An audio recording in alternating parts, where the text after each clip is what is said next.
Vittorino Hilton devrait raccrocher les crampons à 43 ans après 22 ans de carrière. Mais pourquoi il arrête? Je veux dire, franchement, moi, à sa place, je signerais à Bordeaux. Ah, il a largement sa place en défense.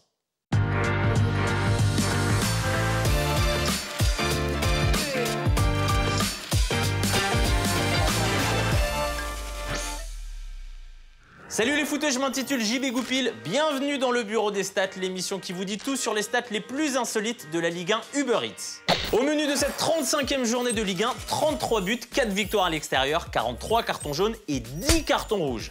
Lille toujours en tête du classement, le PSG deuxième à 1 point et Monaco troisième désormais à 4 points du PSG. Et attention, Bordeaux, après 5 défaites consécutives, a enfin gagné.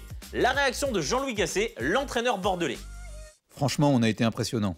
On a écrasé Rennes 1-0 avec 45% de possession de balle en jouant à 11 contre 10 dès la 7e minute. Non, vraiment, aujourd'hui, il n'y avait pas photo.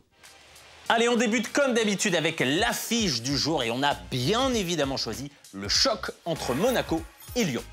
Avant cette rencontre, Monaco n'avait perdu qu'un seul de ses 19 derniers matchs en Ligue 1 et Lyon de son côté reste invaincu sur ses 15 derniers déplacements. Mais attention, grosse polémique avant le match puisque la Ligue a eu la très bonne idée de nommer le Lyonnais Clément Turpin arbitre de la confrontation.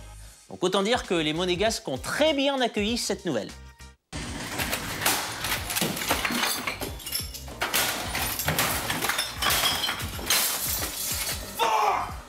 Dès la 25e minute, Ben Yedder lance en profondeur Folland qui trompe Lopez, 1-0, 16e but pour l'attaquant allemand, 9 buts sur 14 tirs cadrés en 2021.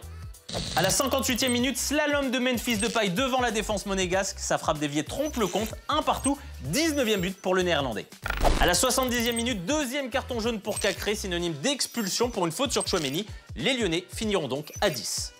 77e minute, coup franc de Depay pour la tête de Marcelo, 2-1 pour Lyon, 3e but pour le Brésilien cette saison et 10e passe décisive pour Depay.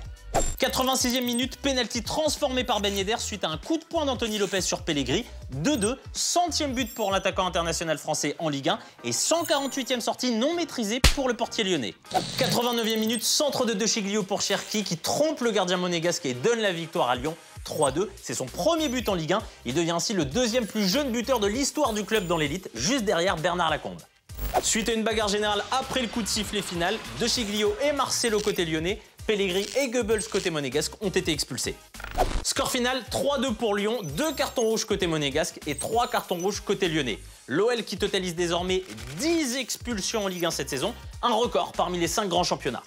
Place maintenant au meilleur joueur de cette 35e journée et nous avons choisi un Nantais. Comme quoi tout est possible dans le foot. Il s'agit d'Imran Louza lors de la rencontre Brest-Nantes. Et ça change de l'habituel Louz à Nantes. Louza à Nantes, tu l'as? Ouais. Le Nantais est impliqué sur 3 des 4 buts de son équipe et nous a tout simplement offert un récital.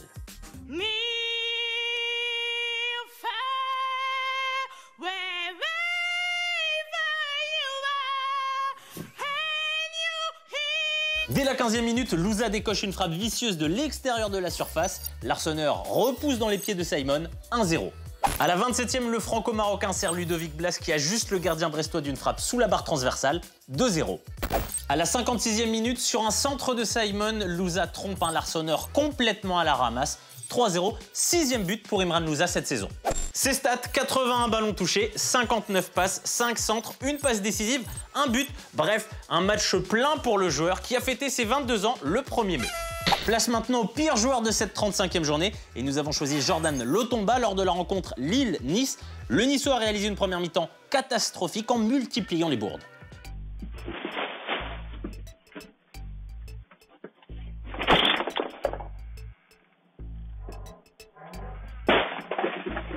À la 13e minute, il est apathique devant Yilmaz qui trompe tranquillement Benitez.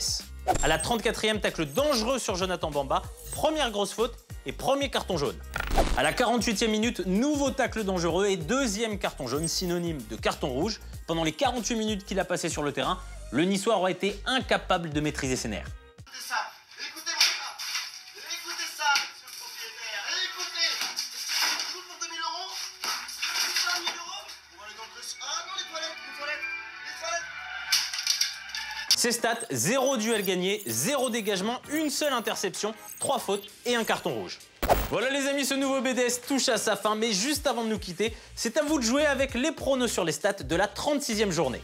Alors, à votre avis, lors du choc Bordeaux-Nantes, quelle équipe va l'emporter et sera ainsi la mieux armée pour remonter en Ligue 1 la saison prochaine? L'avis de la rédac? De quoi, pardon? Ils sont encore en Ligue 1? Oui, bon ok, hein. Mais on la connaît la fin de l'histoire, hein. Je veux dire, on sait, on me la fait pas à moi. Lors de Lorient-Lyon, les joueurs de Jean-Michel Aulas vont-ils l'emporter? L'avis de la rédac? Moi j'ai envie de dire que oui, mais il faut que les conditions soient réunies. Hein, attention, parce qu'avec les suspensions de Marcelo, de Seglio, Cacré, Depay et la blessure de Denayer, il faut que Juninho et Baticle acceptent de rechausser les crampons. Ah oui, et puis il faut que Clément Turpin arbitre le match, aussi.